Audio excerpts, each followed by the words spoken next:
And joining us now is Julia Serano, author of 2007's Whipping Girl, a book that needs no introduction for most trans women and is actually even used as part of college courses as an intro to transgender issues, and which kind of really introduced the word transmisogyny into society's vernacular. Hi, Julia. Hello, happy to be here. So, your new book, Sexed Up: How Society Sexualizes Us and How Can We Fight Back, is available from Seal Press, other bookstores, and it's also at the Vancouver Public Library. And if you're in Vancouver, you can put a hold on it at vpl.ca. Can you tell us a little bit about the book and the virtual event that's happening next week on the 28th? Sure, yeah. So the book grew out of my interest in how we perceive and interpret sex and sexuality. So when you talk about sex and sexuality, people usually think about it as something that people do or things that they are or that they possess, but we don't really think about the internal biases and double standards that shape the way that we see these aspects of our world.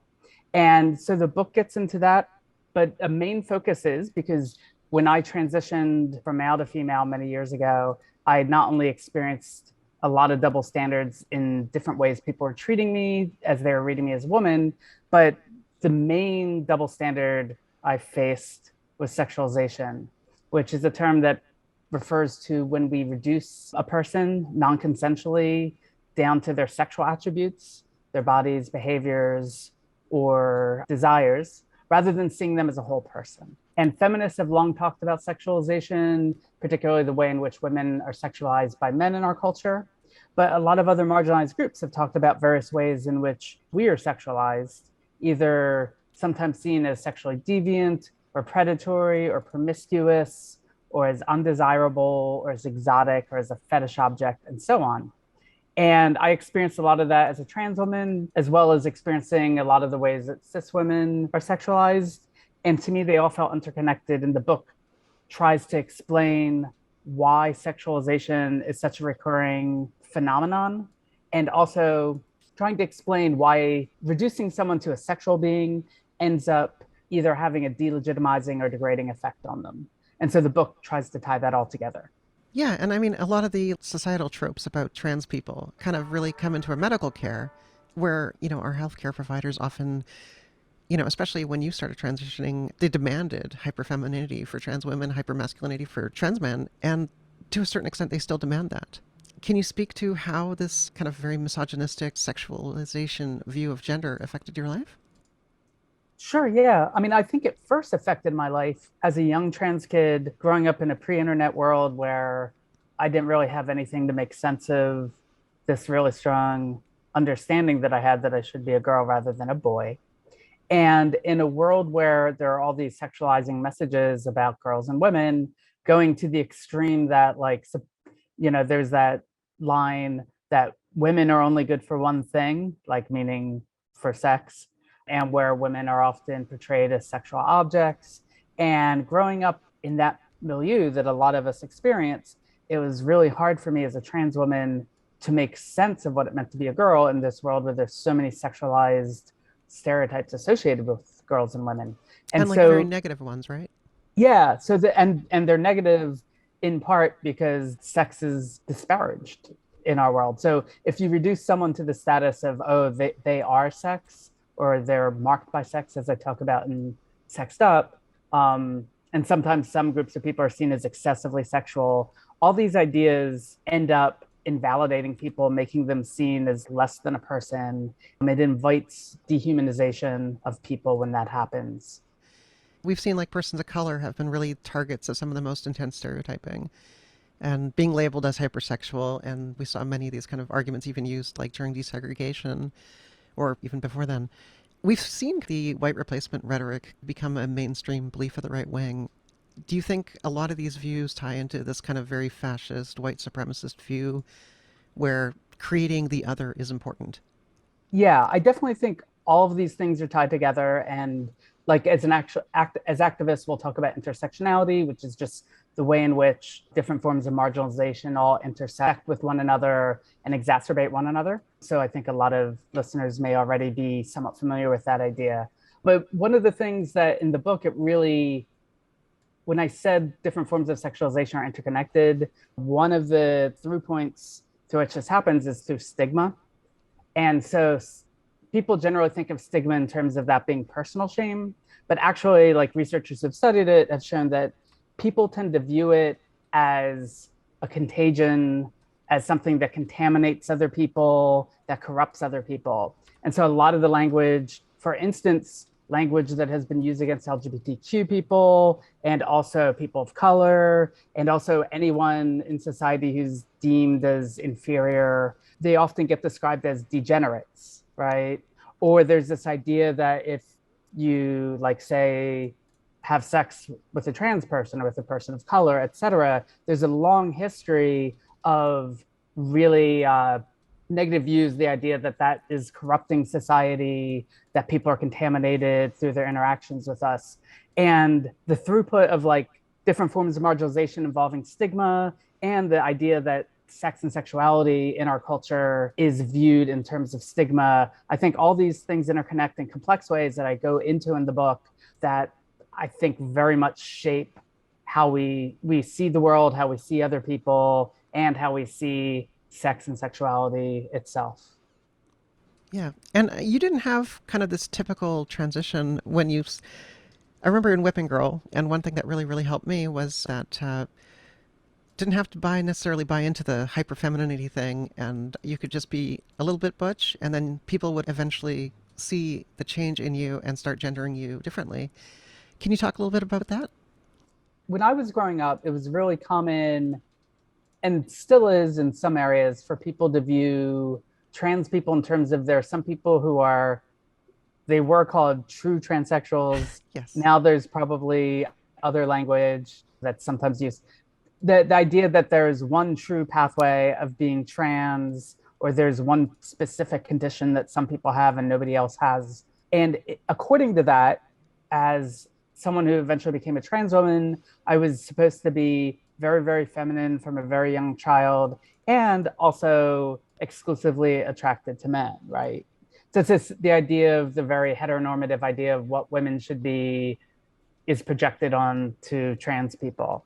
And that was all I had growing up. So when I first read now very scary, really old textbooks that talked about trans people, it was very clear I was not one of them because I was not very masculine, but is also not hyper feminine. I was very much sort of a tomboy. And also, I call myself bisexual now, but I wasn't exclusively attracted to men. And that was very difficult to make sense of. And I did eventually over time. A lot of that was through meeting other trans people who also didn't fit into those molds. And nowadays, it's very much understood that there's gender identity and gender expression and sexual orientation. And then there's physical sex attributes. And all these can come in all sorts of various combinations. And over the course of my life, I've met people who have every possible combination and who end up having like different life trajectories and perhaps different identities as a result. And so the thing that we all share is we're all growing up in a world, we're all trying to make sense of ourselves in a world where Yeah. there are very cis-normative views about how people should be with regards to gender and sex. And we defy them and we're different from one another, but we have a mutual interest in challenging cis-normativity and heteronormativity and so on. And so, in terms of how you access medical care, were there consequences for not necessarily being super hyper feminine? So at the time when I transitioned, which is early 2000s, I was thankfully in the San Francisco Bay Area where the very beginnings of informed consent models were starting to take hold, mostly because of the failure of the previous, what people call the gatekeeping model, which is where therapists would examine you and study you and decide whether or not you were a true trans person or not. And thankfully, I did not have to deal with that because of that. And I did have a therapist when I was going through everything, but they were very knowledgeable about trans people and the diversity of gender that exists. So thankfully, that didn't impact me, but I was on a lot of what were called e-groups, so like email groups in the very still early days of the internet before social media.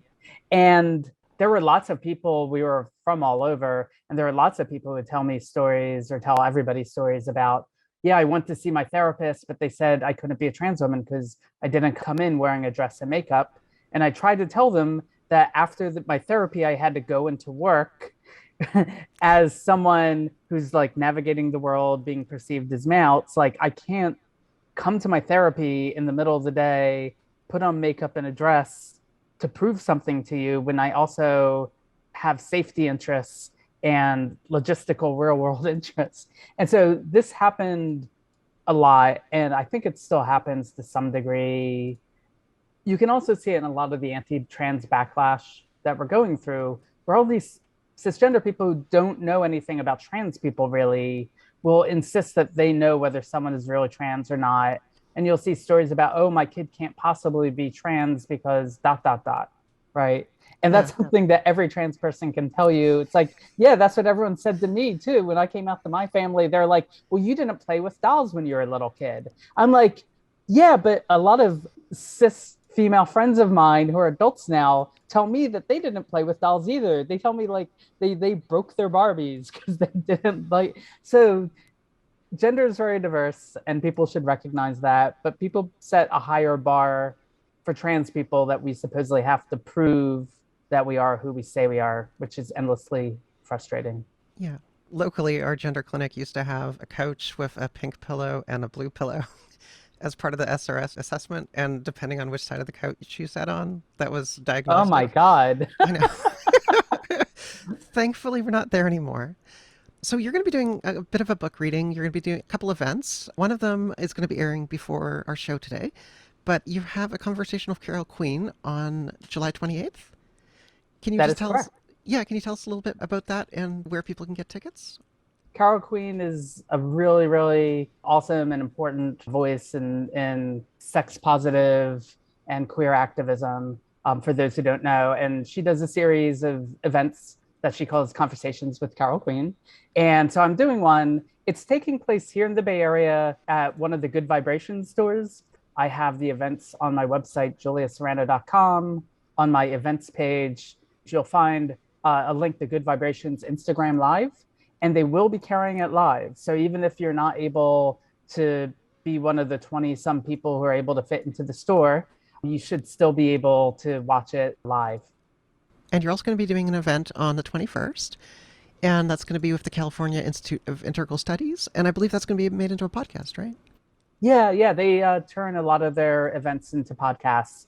So that should hopefully be up. I don't know exactly when that will be up, but it will eventually be up. So you should definitely see that. And I also did an event July 14th. There was a reading and a conversation with Jude Doyle that took place at Blue Stockings. And I believe they are going to put that up on their YouTube channel at some point. So again, if you go to my website, to the events page of juliaserano.com, I will put up links to all these things once they're up. And I really hope that there'll be permanent links for all of them so that people can listen. Because I know one of the difficult things with any event, but also in the virtual world we live in, is sometimes you just can't make it. So if you can't make it, I definitely want to make as many of these events possible available online for people as a resource for the future. So Yeah. definitely check that out. So in terms of the book, lots of trans people struggle with how to express their sexuality once they're more comfortable with their bodies. Is there anything you'd recommend or any tips, anything you've learned through your experiences on how people can go ahead and express that part of their identity? Sure. And I talk about this in Sexed Up. Both I share some of my own personal experiences going from someone who was basically force fed, like a lot of us are, just very straight, normative ideas about how sex is supposed to work. That was very hard for me to navigate as someone who eventually became a bisexual queer woman. And so I talk about some of that. And I also talk about, towards the end of the book, how we can like fight back against sexualization and work for a world that doesn't have sexualization. So there are a lot of tips in there. But in short, I would say a main thing is to get over stigma. So there's going to be our personal stigma that we've bought into societal messages of what it means to be a trans person or a bisexual, or maybe some other aspect of your person is seen as excessively sexual, or that you face those stereotypes as well. I think understanding that those are societal messages is really helpful. And I think it's a gradual thing. It's not an overnight thing of learning to overcome those societal messages. And for me, it was getting over queerphobic and misogynistic stigma that I had absorbed. And I feel like I'm over all that stigma. But one of the aspects about stigma is even if you're over it, you still have to navigate through a world where people might still hold those meanings and they might project them onto you. Yeah. And so that's a difficult thing too, because even if I feel like, oh, a lot of what I was taught about sex and sexuality and about trans people and queer people, that all of that is crap, and I don't believe it anymore, I still might have somebody, say disparaging things to me walking down the street, or I might be online, and especially nowadays with all the nonstop, groomer attacks on LGBTQ plus people these days, it's hard to have to navigate that. So there's a certain amount of navigating that's about protecting yourself from those negative messages while simultaneously getting over personal shame you may have internalized because of all those messages. So yeah, I think it's a very difficult thing, but it's something that a lot of us eventually reach a point where we feel comfortable with who we are, and not just comfortable with who we are and our desires, but also respectful of other people's boundaries and appreciating other people's autonomies and working towards what I describe in the book as being ethically sexual. Yeah, absolutely. You've also been around for quite some time. You have a lot of history. You have a lot of life experience. With all the anti-trans rhetoric, all the anti-trans legislation we're seeing, and like really some of the super unhinged stuff like the transvestigators, uh, which is totally weird. Yeah, I just posted about that in the last day on Twitter. So, yes. But in this kind of cultural crappiness, what keeps you going and what gives you hope? And I guess what has given you strength over the years? That's a good question. I definitely get strength from my community, my trans community, my queer community, my literal community here in the Bay Area of friends who I'm close to and I do things with, but also people online who I've gotten to know. And I think that we are really amazing and really resilient. And for all of the hatred and pathological language that other people project onto us, it's actually like really the opposite. I think a lot of people buy into cis normative and heteronormative ideas that are really toxic. And we're the ones who were kind of forced to figure out that they are toxic and that we shouldn't live in a world where people are coerced into little boxes because of this. And so I think that we're very creative and we are critical thinkers and we are resilient. And so I kind of hold that with me. I remind myself of that from time to time, that for every ignorant or hateful person that I see online spouting disinformation and slander about me, I know that there are all these real people in my life who are really amazing, and we support one another. So I guess that's what I would say, given our current situation, which is, again, really depressing if you just keep reading the news stories over and over and over again. But in my actual life, I know there are a lot of people who are really resilient and we're really supportive of one another. And I think that there's even more increasing recognition and support that the whatever you want to call it, the Christo fascists or the right wing, they're coming after all of us. They are here in the US, it's not just all the anti-trans legislation or anti-LGBTQ stuff. It's they're overturning Roe v. Wade and talking about criminalizing doctors and women. There's all the anti-critical race theory legislation that's been happening, and they're censoring not just LGBTQ plus books, but they're also censoring books that talk about race and trying to change textbooks that talk honestly about our history. Yeah, no, absolutely. Yeah. Our community is strong. Our community has been strong, and I guess finding community is really important, especially for all the young trans kids who might feel isolated and live in unfriendly places. Yes. Yeah. And thankfully now we have the internet, we have online, we can communicate. So, Julia, you also have a Patreon, and you mentioned your website a couple times where you have writings and a bunch of other content. So, how can people support you? Is Patreon the best way? Or buying books the best way? Yeah, I mean, to each their own. If you can support me on Patreon, that's always wonderful. For those who don't know, it's basically it's a site that you can, for as little as $1 a month, support artists and creators that you appreciate. So that's always a great way. But if you buy my books, that also financially helps me keep going. But even if you are someone like if you can't afford that, I always really appreciate, if you go to my writing page, so it's like the writings page of juliaserano.com, I literally list, I think, every online article that I've ever put out. So you can just go there if you just read something of mine and you like it. If you share it with other people, that is helpful too. So however you want to support me, that's great.